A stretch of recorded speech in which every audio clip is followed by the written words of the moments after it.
سورة القدر. اعوذ باللہ من الشیطان الرجیم. بسم اللہ الرحمن الرحیم. انا انزلناه في ليلة القدر وما ادراك ما ليلة القدر. ليلة القدر خير من ألف شهر. تنزل الملائكة والروح فيها بإذن ربهم من كل أمر. سلام هي حتى مطلع الفجر. صدق الله العظيم.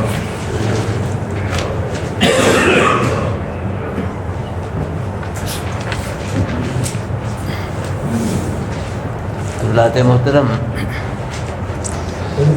سورۃ القدر یہ مکی صورت ہے. سورت کو سورۃ القدر اس لیے کہا جاتا ہے کہ اس کی پہلی پہلی آیہ کریمہ میں اللہ پاک نے لفظ قدر بیان فرمایا ہے. اس کا شان نزول یہ ہے، اللہ کے محبوب نے فرمایا کہ بنی اسرائیل میں ایک ایسا شخص ہوا ہے جس نے 1000 مہینہ رات کو اللہ کے دربار میں قیام کیا.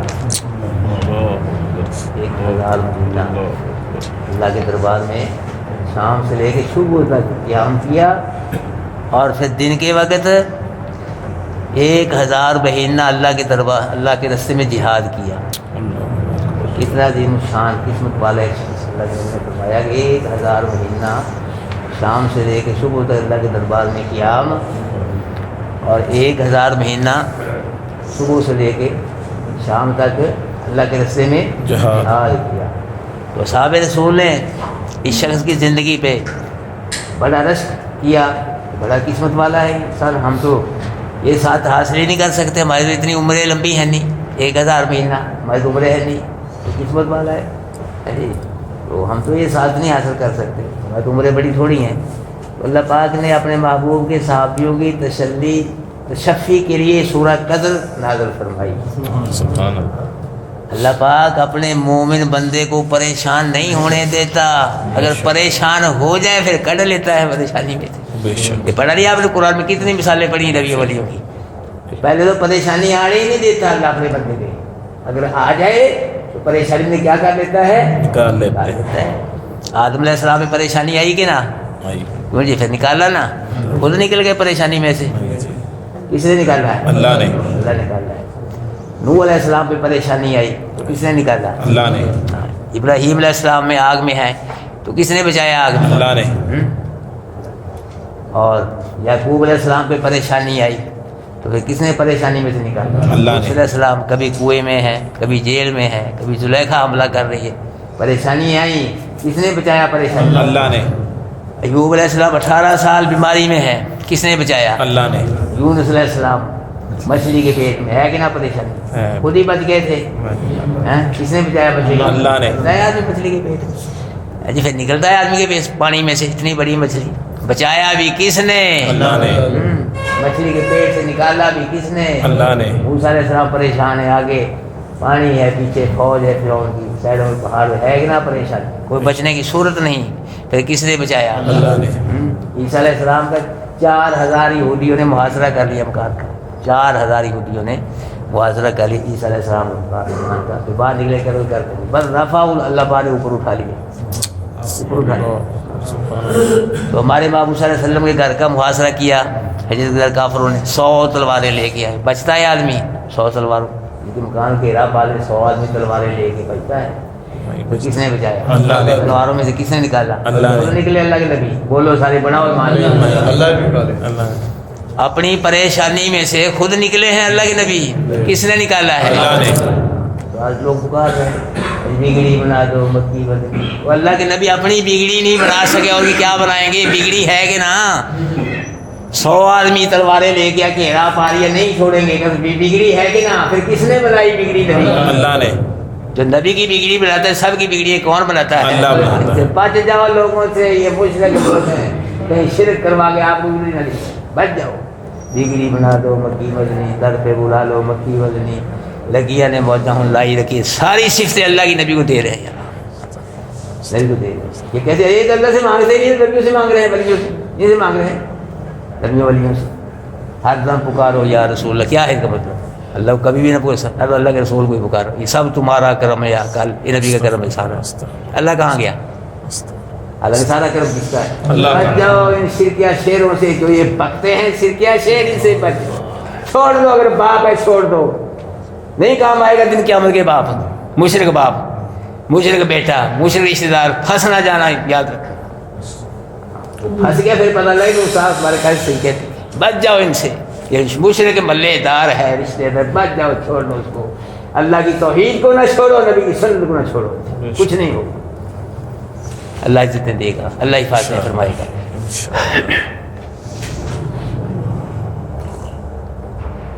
اصحاب کہف 15ویں پارے میں آپ نے واقعہ پڑھا ہے کہ دقیانوس بادشاہ نے کہا، او نوجوانوں 3 دن تمہیں مہلت ہے، ٹائم ہے، اپنے موقع پہ نظر ثانی کرو، آ جاؤ کفر شرک میں، ورنہ 3 دن کے بعد تمہیں مار دیا جائے گا۔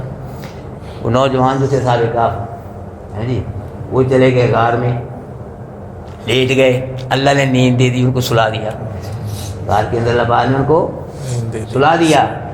ہاں جی، دقیانوس بادشاہ نے چپا چپا چھان مارا کہ ملیں، اللہ ملنے دے دو ملیں، بے شک اللہ ملنے دے دو ملے، اللہ نے فاصلے لگا دی، پہلے لگا دیے، اندر ہی کر دیا، اس کو نظر ہی نہیں آیا اس کو۔ پھر 309 سال کے بعد اللہ پاک نے اصحاب کہف کو جگایا، اٹھایا، اس وقت ایمان والا بادشاہ تھا، جب سلایا کافر مشرک بادشاہ تھا، جب اٹھایا ایمان والا بادشاہ تھا، توحید والا بادشاہ تھا۔ اصحاب کہف کہ اللہ پاک نے ایمان کو بھی بچا لیا، جان کو بھی بچا لیا، ہزاروں لوگوں کی نجات کا ذریعہ بھی بنا لیا، جنت بھی نصیب فرما دی۔ یہ ایمان کے فائدے، ہمیں نہیں پتہ ایمان کیا شے ہے، بار بار نہیں ہم پڑھ رہے الذین آمنوا وعملوا الصالحات، جنت میں وہ جائیں گے جو مومن ایمان والے ہیں اور اچھے عمل کرنے والے ہیں۔ کیا ہے گڈی کس کی ہے؟ بھائی یہ 33-74 کو گاڑی ہے، وہ رستے میں کھڑی ہے یہاں، تو کسی ہمسائے نے وہاں گاڑی کرنی ہے تو جس کی ہے گاڑی پڑے کر لے، اس کی ہے۔ ہاں جی، ایمان کے بڑے فائدے ایمان کے، اور کس کے فائدے ہیں؟ برکتیں ایمان کی، جس کے پاس ایمان کا کبھی نہیں ہو، زیرو ہے، کرلی مول نہیں پہنا اس بھائی ایمان سیدھا پکا جادمی ہے جس کے پاس ایمان نہیں ہے۔ پہلے ایمان ہے پھر اچھے عمل میں، ایمان مضبوط کرو، اچھے عملوں میں کوئی کمی بیشی ہو گئی معافی مل جائے گی، ایمان میں کمی بیشی ہوگی پھر ایمان نہیں ملے گی، سیدھے جہنم میں ٹھکانا، یاد رکھا، اگر ایمان میں ملاوٹ ہوگی پھر بچا لو، بچ جاؤ، یہ بہت تھوڑی زندگی ہے، اپنے ایمان پکے کر لو قرآن کے مطابق، جو قرآن کہہ رہا ہے۔ قرآن کیا کہہ رہا ہے بار بار؟ کوئی کچھ نہیں کر سکتا، جو بھی کرتا ہے کون کرتا ہے؟ اللہ کرتا ہے، کسی کے پاس کچھ نہیں، جو کچھ کس کے پاس ہے؟ اللہ کے پاس، اللہ کے پاس ہے۔ نبی ولی پیر فقیر سب کس کے محتاج ہیں؟ اللہ کے، سب، ہر ساری مخلوق ہی کس کی محتاج ہے؟ اللہ کی، اللہ کسی کا محتاج ہے، بنا لو اپنے کی۔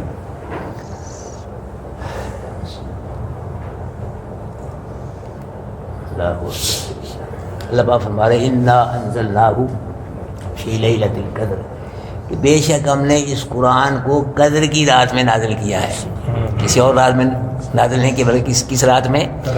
قدر کی رات میں ہم نے نازل کیا ہے، کسی اور نے نہیں۔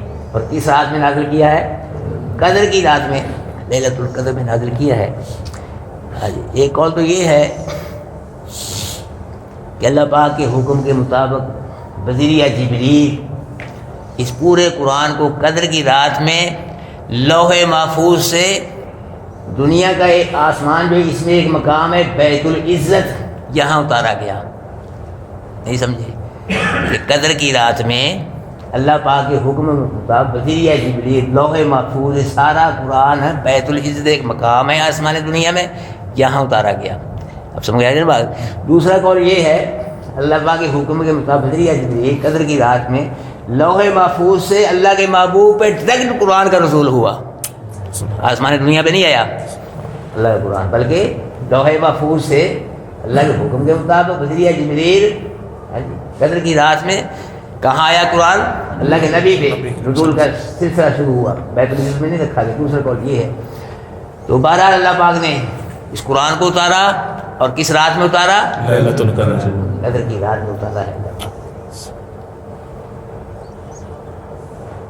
اللہ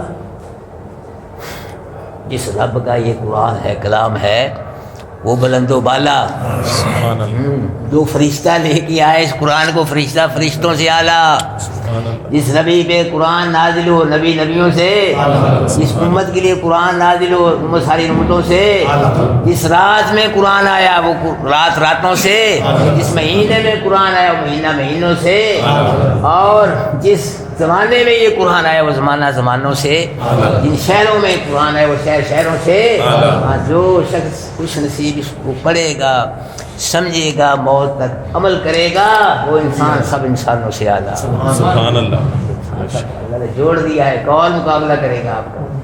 یہ مجلس ملتی ہے، کروڑوں مجلس کا مقابلہ نہیں، جنت میں بھی یہ مجلس نہیں ملے گی آپ کو، بلکہ اس کی وجہ سے جنت ملے گی، جنت میں نہیں ہے قرآن کلاسیں ہوگی، یہاں اللہ پاک نے آپ کو دی ہے، نصیب فرمائی ہے، اللہ کا شکر ادا کیا کرو، اللہ تیرا شکر ہے، ہم تو کمزور تھے، گناہگار سے ادھر پھرے، تو نے قرآن کی کلاس سے وابستہ کر دیا، یہ تیرا کرم ہے سارا، تیرا فضل ہے اللہ، ہم کبھی بھی ہم موت تک قرآن سے جدا نہیں، دعائیں مانگا، پچھلی زندگی گزری وہ معافی مانگی، جو قرآن سے دور گزرے اللہ پاک معاف کر دے، اب ہم قرآن سے جڑے رہیں گے، کبھی نہیں ٹوٹیں گے، اللہ کا شکر ادا کیا، معمولی کلاس ہے، قرآن کی کلاس ہے، کروڑوں کتابیں لے آپ مولویوں کی لکھی، نہیں اس کا مقابلہ کر اس کلاس کا، ہزاروں بندے مولوی کتاب لکھی پڑھے، گدی نشین کی لکھی کتاب پڑھیں، ہزاروں مجلسیں لائیں، کلاس نہیں مقابلہ کرتی اس کلاس کا کوئی کلاس نہیں، یہ کلاس اعلیٰ ہے قرآن کی، یہ اللہ کا کلام ہے، یہ اللہ کا کلام ہے۔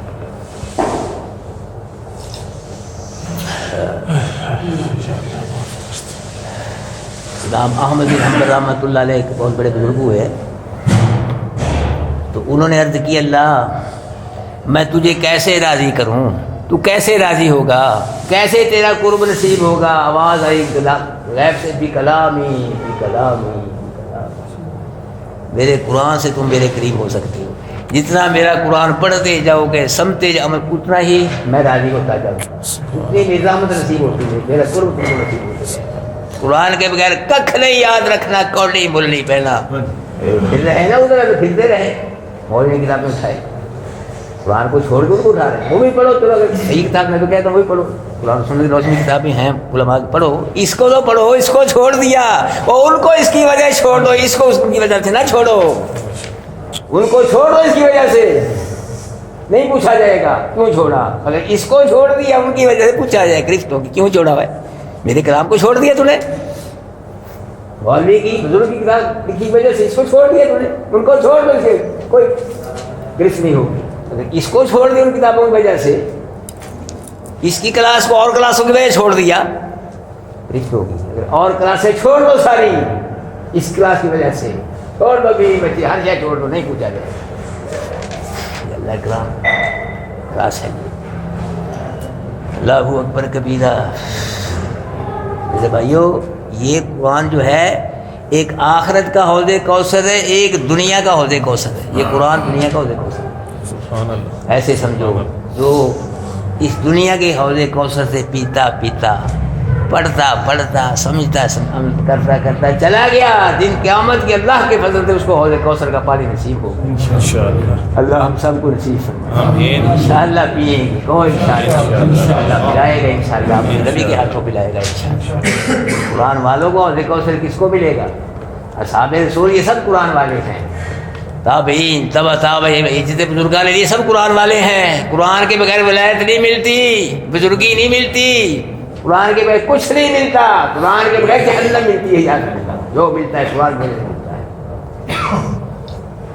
پتہ نہیں بھائی میری یہ باتیں آپ کو سمجھ آ رہی ہیں یا نہیں آ رہی، پتہ نہیں کوڑی لگ رہی ہے، پتہ نہیں کوڑی لگ رہی ہے۔ اِنَّا أَنزَلْنَاهُ فِي لَيْلَةِ الْقَدْرِ، بے شک ہم نے اس قرآن کو قدر کی رات میں نازل کیا، اللہ اکبر کبیرہ۔ کچھ حضرات فرماتے ہیں کہ قدر کا معنی ہوتا ہے اندازہ لگانا، اس رات کو اللہ پاک سال بھر میں جو ہونے والے کام ہیں نا اس کا اندازہ لگاتے ہیں، سال بھر میں کیا ہوگا، کون پیدا ہوگا، کون مرے گا، کون بیمار ہوگا، کس کو شفا ملے گی، کس کو رزق ملے گا، کتنا ملے گا، کس کا رزق تنگ ہوگا، کس کا ایکسیڈنٹ ہوگا، کوئی کون پریشان ہوگا، کون شادی کرے گا، کس کے کتنے بچے ہوں، سال بھر میں جو ہونے والا ہوتا ہے، بارشیں کہاں ہوں گی، آندھیاں کہاں آئیں گی، زلزلے کہاں، جو بھی ہونے والا ہوتا ہے اس کا ایک اندازہ لگا کے اس اندازے کو ترتیب دے کہ اس رات کو اللہ فرشتوں کے سپرد کر دیتے ہیں، یہ پکڑو سارے سال اس ترتیب کے مطابق عمل کرتے جاؤ، جہاں بارشیں برسنی وہاں پر بارشیں برتی، ہوائیں چلتی، جو ہونا ہوتا ہے فرشتے اس اندازے کے مطابق ترتیب کے مطابق کام کرتے رہتے ہیں۔ تو کہتے ہیں کہ اس وجہ سے اس رات کو قدر کی رات کہا جاتا ہے، اندازے کی رات۔ کہتے نہیں، اس رات کو اس لیے قدر کی رات کہا جاتا ہے، قدر کا معنی تنگی کا بھی ہوتا ہے، وہ من قدر علیہ رزق، جس پہ جس کا رزق تنگ کر دیا گیا، قدر کا معنی تنگی کا بھی ہوتا ہے۔ اس رات کو قدر کی رات اس لیے کہا جاتا ہے کہ اس رات کو اللہ کی رحمت اتنی آتی ہے زمین پہ، اتنی آتی ہے کہ زمین فراخ ہونے کے باوجود تنگ ہو جاتی ہے، اس لیے اس رات کو قدر کی رات کہا جاتا ہے۔ اتنی رحمتیں برستی ہیں، برکتیں ہیں، اتنی زمین وسیع ہے، رات زمین کیا ہو جاتی ہے، تنگ ہو جاتی ہے۔ ایک اور حضرت فرماتے کہ نہیں، اس رات کو قدر کی رات اس لیے کہا جاتا ہے، اس رات کو قدر والی کتاب، یہ کیا ہے، قدر والی کتاب، قدر والی ہے کہ نا، ہم نہیں قدر کرتے، اسی قدر میں کوئی فرق نہیں آتا، نہ کرے ساری دنیا اس کی قدر، اس کی قدر پھر بھی وہی ہے، اس کی شان پھر بھی ہے۔ یہ قدر والی کتاب ہے، شان والی کتاب، نہ کرے کوئی، نہ پڑھے کوئی، نہ پسند کرے اس کو کوئی، اس کی قدر میں شان میں ذرہ برا فرق نہیں آئے گا، اپنا آپ ہی برباد کرے گا، قرآن کی شان میں ذرہ برا فرق نہیں آئے گا، نہ پڑھے کوئی نہ پڑھے۔ یہ قدر والی کتاب، قدر والے نبی پہ، قدر والی امت کے لیے اس رات میں کتاب نازل، اس لیے اس رات کو لیلۃ القدر کہا جاتا ہے۔ اور چوتھا مطلب یہ مجھے بڑا پسند ہے، یہ بھی ٹھیک ہے، ہر عالم کی اپنی اپنی ایک سوچ ہے، لیکن یہ چوتھا جو مطلب ہے نا، اس کو قدر کی رات اس لیے کہا جاتا ہے، یہ مجھے بڑا پسند ہے۔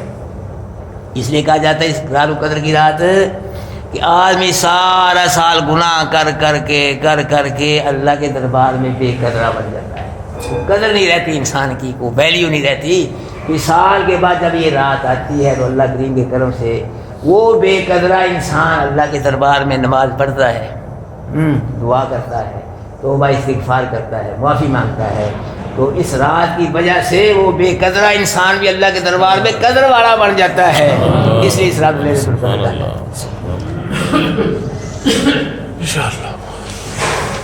وما ادراک ما لیلۃ القدر۔ محبوب آپ کو کیا پتہ ہے قدر والی رات کیا ہے؟ آپ کو نہیں پتہ، ہم بتلاتے ہیں، سنو وہ کیا ہے۔ لیلۃ القدر خیر من الف شہر، قدر والی رات جو ہے نا وہ 1000 مہینے سے بہتر ہے۔ اللہ، 1000 مہینے سے بات یاد کیا تھا نا، ان میں رات کو قیام کیا تھا، اللہ پاک نے فرمایا کہ قدر والی جو رات ہے یہ 1000 مہینے سے بہتر ہے۔ 1000 مہینہ بندہ اللہ کی بات کر کے اللہ کو اتنا راضی نہیں کر سکتا جتنا راضی اللہ اس رات کو اللہ کی بات کر کے اللہ کو راضی کر سکتا ہے۔ 1000 مہینہ بندہ اللہ کی بات کرتا رہے، اتنی رضا نہیں اللہ کی ملے گی جتنی اس رات کو اللہ کی بات کر کے بندہ رضا حاصل کر لیتا ہے، اللہ راضی ہو جاتا ہے اس رات، ایک رات کی بات کی وجہ سے۔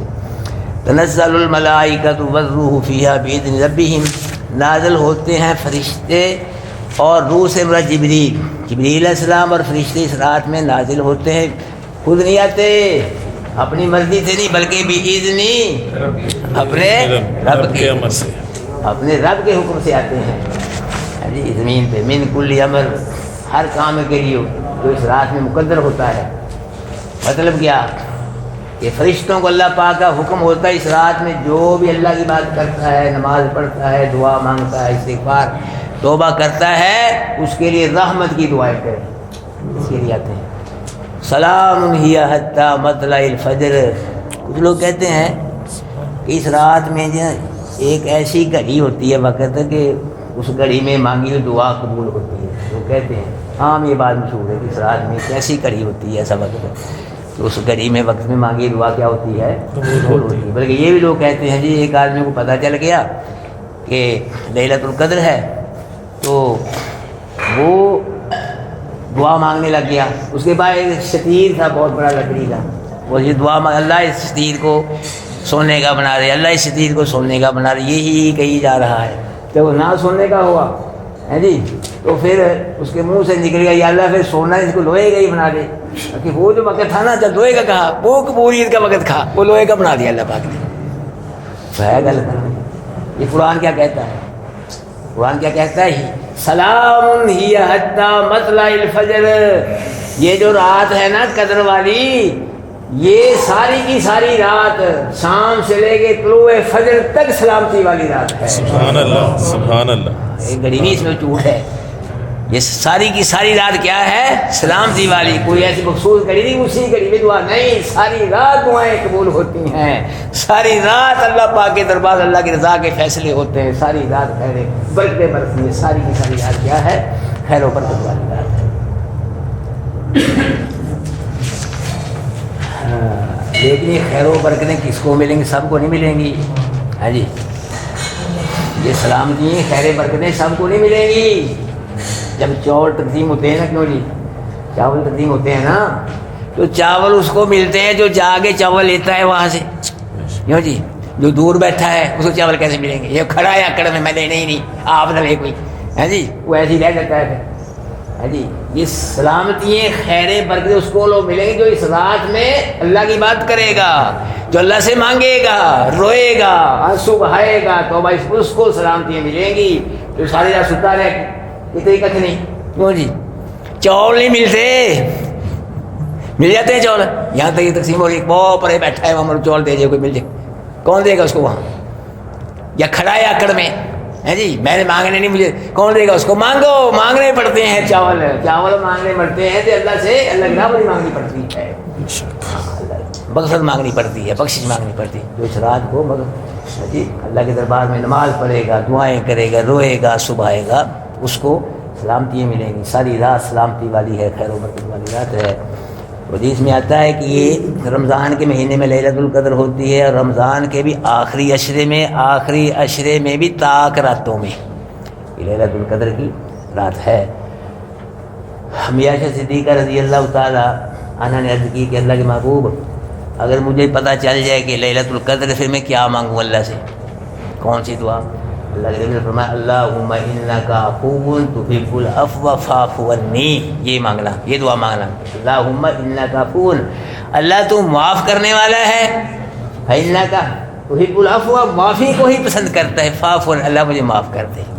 اب یہاں ذرا غور کرو، یہ کون ہے دعا مانگنے والی؟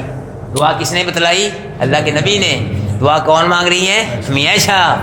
عائشہ صدیقہ رضی اللہ تعالیٰ عنہ، اللہ کے محبوب بیوی، جس کی جنت کا اعلان قرآن نے کیا 18ویں پارے میں، جس کی جنت کا اعلان قرآن نے کیا. پھر بھی کیا کہہ رہی ہے؟ اللہ سے معافی مانگ رہی ہے. پھر بھی کیا مانگ رہی ہے؟ اتنی عظیم الشان عورت، نبی کی بیوی، جنت قرآن جنت کا اعلان کر رہا ہے، پھر بھی کیا کرے؟ معافی مانگ رہی ہے. تو ہمارا کیا حال ہے؟ ساری زندگی گناہوں میں گزر رہی ہے، ہم کتنی کی معافی مانگ رہے ہیں؟ کتنا استغفار کر رہے ہیں، کتنی توبہ کر رہے ہیں؟ یہی سارے بیلی نماز ہی نہیں پڑھتے، تو تے ہی رہتے ہیں. معافی کو کیا مانگ رہی ہے؟ نماز ہی نہیں. ہاں کئی کہتے ہیں جی مولوی بخشے گئے نا، اجی پہلے ہی جنت جاتے ہیں. ہاں یہ بات نہیں کرتے، یہاں باتیں ہیں جی مولوی بخشے گئے نا. یہ کہ علماء بد بھی ہیں بھائی، ٹھیک، علماء سو بھی ہیں، لیکن علماء حق بھی تو ہیں نا. کیوں ہے نہیں علماء حق؟ علماء حق نہیں ہے؟ علماء حق بھی ہیں. ارے بھائیو، جس عالم نے ساری زندگی اللہ کو راضی کرنے کے لیے قرآن پڑھایا، قرآن سمجھایا اور قرآن پہ عمل بھی کیا، وہ جہنم میں جائے گا؟ کیا خیال ہے آپ کا؟ نہیں جائے گا جہنم میں. جہنم میں پھر ڈھیر پہ گیا بھائی. کہتے ہیں ایک عالم قاری ساری زندگی اللہ کو راضی کرنے کے لیے قرآن پڑھاتا ہے، قرآن سمجھاتا ہے، قرآن کے قریب دعوت دیتا ہے لوگوں کی، خود بھی عمل کرتا ہے، ایسے کرتا کرتا مر گیا، چلا گیا، کیا وہ جنت میں جائے گا؟ کہ مولوی جنت میں، ہم پہلے جنت میں جائیں گے. تو مسلسل آنا جنت کا. افنجعل المسلمین کالمجرمین، کیا اللہ نافرمانوں کو فرمان برداروں کے برابر کر دے گا؟ نہیں. نافرمان کہاں جہنم میں جائیں گے، فرمان بردار کہاں جائیں گے؟ جنت میں جائیں گے. جو مولوی صرف صحیح مولوی جنت میں نہیں جائے گا، بلکہ اللہ کے حکم حدیث میں آتا ہے لوگوں کی سفارش کرے گا. پہلے انبیاء شفاعت کریں گے اللہ کے دن سے، پھر علماء شفاعت کریں گے، پھر شہداء، پھر دوسرے تیسرے شفاعت کریں گے. بھائیو جتنے فساد کا دور ہے، ٹھیک ہے مولوی ہیں، برے ہیں، شرک پھیلا رہے ہیں، بدعت پھیلا رہے ہیں، گمراہ کر رہے ہیں، لوگوں لڑا رہے ہیں، لیکن علماء حق بھی ہیں، ہر دور میں علماء حق ہوئے ہیں۔ علماء حق کبھی بدگمانی نہ کرنا، بچنا بدگمانی سے، ان کی چغلی سے، بدگمانی سے بچنا۔ اللہ ہم سب کو علماء حق کا ساتھ نصیب فرمائے، آمین۔ اللہ ہم سب کو علماء حق کی قدر کرنے کی توفیق عطا فرمائے۔ اللہ کے نبی نے فرمایا اکریم العلماء، علماء کا اکرام کرو، زور العلماء، علماء کی زیارت کرو، اللہ ثواب دے گا۔ یہ حدیث بڑی ہے، علماء حق میں علماء فرمائیے۔ 12 سورہ قدر بھائی اپنے معنی مفہوم کے ساتھ پوری ہوگی، اللہ قبول فرمائے۔ اعوذ باللہ من الشیطان الرجیم، بسم اللہ الرحمن الرحیم، انا انزلناہ فی لیلۃ القدر، بے شک ہم نے اس قرآن کو قدر کی رات میں نازل کیا ہے۔ وما ادراک ما لیلۃ القدر، آپ کو کیا معلوم قدر کی رات کیا ہے؟ لیلۃ القدر خیر من الف شہر، قدر کی رات ہے نا، یہ 1000 مہینے سے بہتر ہے۔ تنزل الملائکۃ والروح فیہا بإذن ربہم، نازل ہوتے ہیں فرشتے اور جبریل اس رات میں بإذن، اپنے رب کی اذن کے ساتھ، من کل امر، ہر امر کے لیے، سلام ہی حتی مطلع الفجر، یہ رات جو ہے شام سے لے کے طلوع فجر تک سلامتی والی رات ہے۔ جزاک ابھی کھانا ہے بھائی باہر، سارے ساتھی دسترخوان پہ چلے، کوئی ساتھی بغیر کھانے کے نہ جائے، سب ساتھی دسترخوان پہ چلو۔